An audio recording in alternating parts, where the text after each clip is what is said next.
not the candidate doing the ghosting, but actually the employer doing the ghosting. So we had a situation where there was a gentleman who'd applied for a job at, I won't say the name of the company, had gone through the entire interview process. It was really successful. They said they were going to give him a job offer. It was right toward the very end of the year into the beginning of the year. And all of a sudden, he just never heard anything from them again after they said they were going to give him a job offer.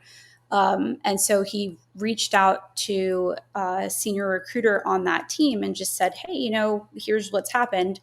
And that senior recruiter said, oh, yeah, that recruiter was let go. And we've also pulled that rec.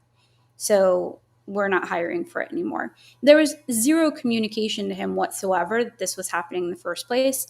And obviously, when you look at it, you think, okay, well, yeah, the recruiter was let go, though. So how would anybody know to pick it up?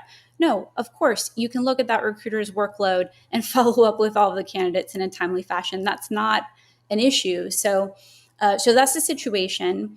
And as a recruiting team or as an HR team, when you think about just overall experience, what you really want to consider in those moments is employer brand.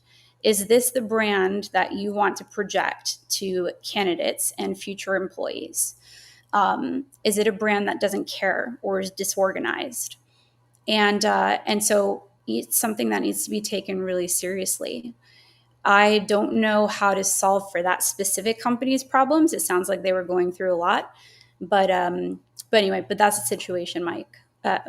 Matt, I'm Matt. I know it's the sparkling water. It's doing It something. It's going straight to your head. Yeah, this lemon lager, it's actually growing on me. I'm quite liking it now.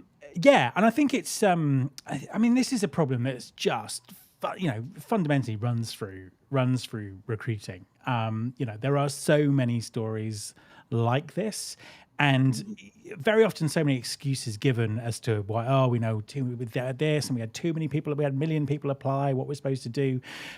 But fundamentally, people are ghosting people throughout the process.